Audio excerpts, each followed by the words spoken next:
ایک بہت بڑے صحابی حضرت زبیر بن العوام رضی اللہ تعالیٰ عنہ، حضور کے پھوپھی زاد بھائی ہیں، حضور کے پھوپھی کے لڑکے ہیں، پھوپھی زاد بھائی ہیں، اور حضور نے ان کو جو مختلف صحابہ کو جو ٹائٹل دیے ہیں، لقب دیے ہیں، ان کو لقب دیا ہے حواری رسول اللہ صلی اللہ علیہ وسلم فی الجنہ، جنت میں حضور کے خاص مددگار۔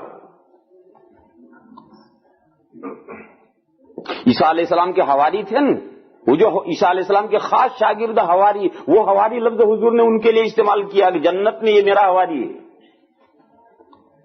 یہ زبیر ابن عوام رضی اللہ تعالی عنہ اس زمانے میں دور صحابہ میں بینک تھے۔ اس زمانے میں بینکیں تو تھی نہیں، تو لوگوں کے پاس میں جو حفاظت کے قابل مال زیور جو کچھ ہوتا تھا تو لوگ کہاں رکھیں؟ اس زمانے میں بینک ہوتے تھے آدمی، جو قابل اعتماد بھروسے کا آدمی ہوتا تھا اس کے پاس امانتیں رکھی جاتی تھی۔ یاد ہے آپ کو اسلام سے پہلے، یعنی حضور کو نبوت ملی اس سے پہلے مکہ مکرمہ میں مکہ والوں کی بینک حضور کی ذات تھی، اور سارے مکہ کے کفار اپنی قابل حفاظت چیزیں حضور کے پاس امانتیں لا کر رکھتے تھے، اور اتنا اعتماد مکہ والوں کو تھا کہ اسلام سے پہلے، نبوت سے پہلے ان مکہ والوں نے حضور کو امین کا لقب دے رکھا تھا، اور حضور نے اس کا کتنا پاس و لحاظ کیا ہے۔ جب حضور نے ہجرت کی ہے تو حضور کے پاس وہ لوگوں کافروں کی امانتیں تھیں، وہ امانتیں حضور نے ان امانتوں کی واپسی کا سامان کیا کیا ہے، اپنے بستر پر اپنے داماد، اپنے چچازاد بھائی حضرت علی کو لٹایا ہے، اور رات میں حضور ہجرت کے لیے باہر نکل گئے اور غار ثور میں جا کر چھپ گئے ہیں، اور صبح کو حضرت علی کو پوری لسٹ دے کر گئے تھے، اور صبح کو انہوں نے ایک ایک آدمی کی سب امانتیں ان کو پہنچا دی۔ تو مکہ چھوڑ کر دشمنوں نے تنگ کر دیا ہے، مکہ چھوڑ کر حضور مجبوراً جا رہے ہیں، مگر امانت والوں کی امانتیں سب کی پہنچا کر جا رہے ہیں۔ تو یہ واقعہ ہے۔ تو اس سے آپ سمجھیں کہ آج کل جو بینک ہوتے اس زمانے میں بینک نہیں تھے، اس زمانے میں ایسے جو قابل اعتماد لوگ ہوتے تھے وہ قابل اعتماد آدمی بینک ہوتے تھے، انہی کے پاس میں قابل حفاظت چیزیں رکھی جاتی تھی۔ زمانے کے طریقے مختلف ہوتے ہیں۔ تو دور صحابہ میں حضرت زبیر ابن عوام رضی اللہ تعالی عنہ بینک تھے، لوگ پیسے وغیرہ ان کے پاس قابل حفاظت چیزیں لا کر رکھتے تھے۔ تو جب لوگ ان کے پاس رکھنے کے لیے آتے تھے تو وہ ان سے یہ کہتے تھے کہ بھئی تو میرے پاس جو امانت رکھے گا تو بے نہیں وہی چیز مجھے حفاظت کرنی پڑے گی۔ میں ایک اس سے بہتر شکل بتاؤں تجھے، وہ یہ ہے کہ تو جو پیسہ مجھے قرض دے دے، میں اسے استعمال کر لوں گا، اور تجھے جب ضرورت پڑے گی تیری رقم تجھے دے دوں گا۔ تو لوگ اعتماد کرتے تھے، تو لوگ یہ کہتے حضرت ایسا کر لیجیے۔ تو اب وہ جو لوگ آ کر امانتیں رکھتے تھے وہ امانت کے بجائے حضرت قرض لے لیتے تھے، اور قرض لے کر غریبوں میں بانٹ دی، اور جب وہ واپس مانگنے آتا تھا تو واپس دے دیتے تھے، ادھر کی ادھر، ادھر کی ادھر کر کے سب کے حساب چلتے رہتے تھے، اور کوئی پریشانی نہیں ہوتی تھی۔ ہوتا رہا ان کی وفات کا وقت آیا، انہوں نے اپنے بیٹے عبداللہ ابن زبیر کو بلایا اور بلا کر کہا کہ بیٹے مجھ پر اتنے قرضے ہیں کہ میں بھی نہیں جانتا ہوں کتنے قرضے ہیں، اور کس کے ہیں یہ بھی نہیں معلوم، کیونکہ میں نے لوگوں سے قرضے لے رکھے ہیں اور سب غریبوں میں رقم بانٹ دی ہے۔ لہذا میرے مرنے کے بعد جب میرا انتقال ہو جائے تو 3 سال تک حج میں جائیو، اور مینا کے میدان میں 3 دن تک اعلان کیجیو کہ زبیر کا انتقال ہو گیا ہے، میرے ابا زبیر کا انتقال ہو گیا ہے، جس کا ان کے پاس قرضہ ہو وہ قرضہ مجھ سے آ کے لے جاؤ۔ 3 سال تک یہ مینا میں اعلان کرنا، اور جو بھی آ کر قرضہ مانگے اسے کوئی ثبوت مت پوچھیو، وہ جتنا قرضہ کہے وہ قرضہ ادا کیجیے، یہ نہ پوچھو کہ کس وقت دیا کتنا دیا، نہیں، وہ جتنا قرضہ بتاتا ہے وہ قرضہ ادا کیجیے، اور 3 سال تک یہ اعلان کیجیے۔ اور یہ کہا کہ دیکھو اگر کوئی قرض مانگنے والا آ جائے اور تمہارے پاس میں گنجائش قرض ادا کرنے کی نہ ہو تو 2 رکعت نفل نماز پڑھیو، اور 2 رکعت نفل نماز پڑھ کر کے دیکھو جو میں الفاظ بتا رہا ہوں انہی الفاظ میں دعا کرنا کہ یا اللہ، نہیں یہ دعا کرنا اے زبیر کے رب کا یہ لفظ بولنا، اے زبیر کے رب، باہر ایک قرض مانگنے والا بیٹھا ہے اور میرے پاس انتظام نہیں ہے، آپ اس کا انتظام کر دیجیے، میرا رب انتظام کر دے گا۔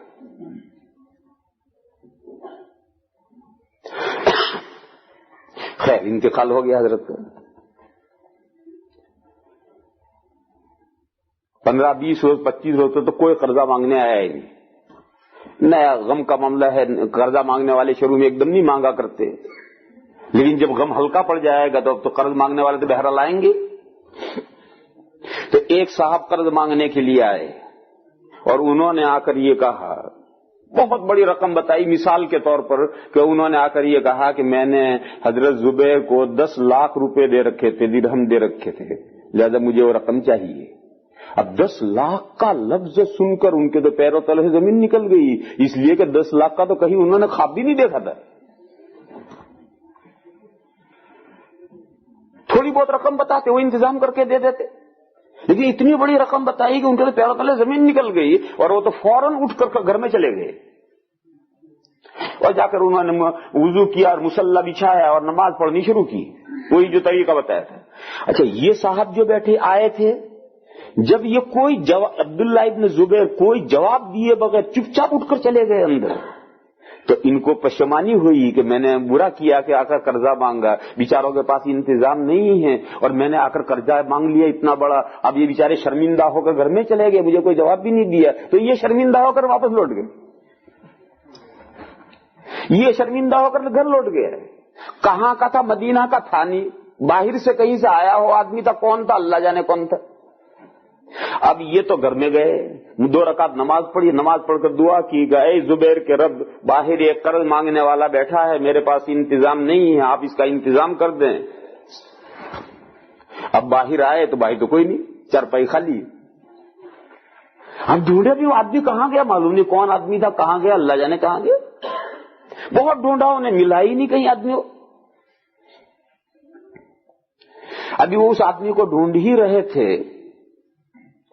کہ راستے میں حضرت عثمان غنی رضی اللہ تعالی عنہ مل گئے،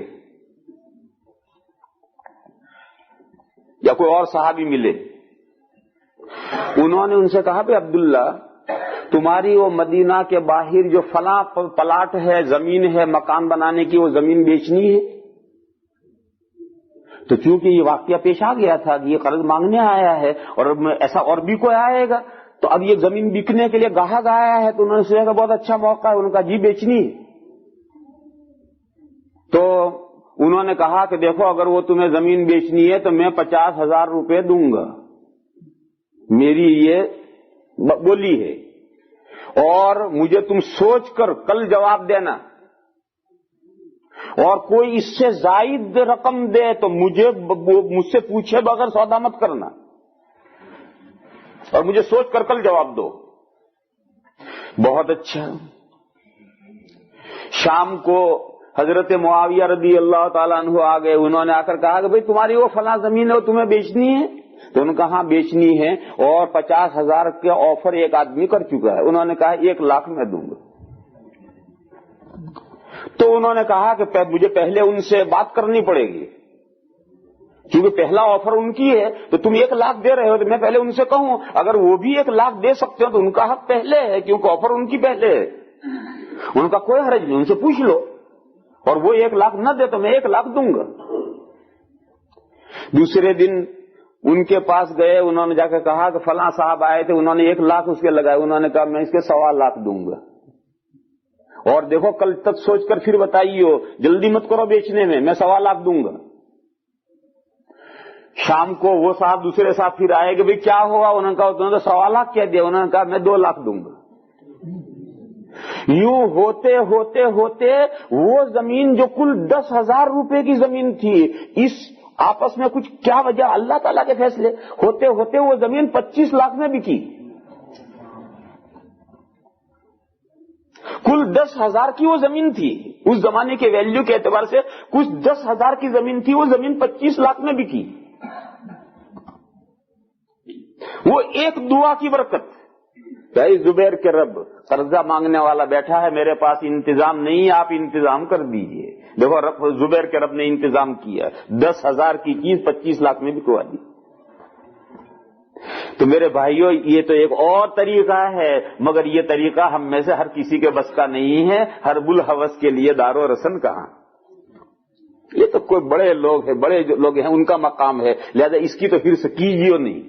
ہمارے لیے تو مسئلہ وہی ہے کہ 2 شکلوں میں قرضہ کرنے کی اجازت ہے. یہ آدمی کے پاس جتنی ملکیت ہے, جائیداد ہے, پراپرٹی ہے, مالیت ہے, ترکہ ہے, اس کے اندر اندر تک قرضہ کرنے کی اجازت ہے. یا پھر آدمی کے متعلقین ایسے مضبوط ہیں کہ آدمی کو یہ بالکل یقین ہے کہ اگر میں اچانک دنیا سے چلا گیا تو میرے پسماندگان قرضہ میرا کھڑا نہیں رکھیں گے, وہ قرضہ چکائیں گے, پہلی فرصت میں قرضہ چکا دیں گے. تو پھر ان 2 صورتوں میں قرضہ آدمی کر سکتا ہے. ان 2 صورتوں کے علاوہ قرضہ بڑی خطرناک چیز ہے, بے حد خطرناک چیز ہے.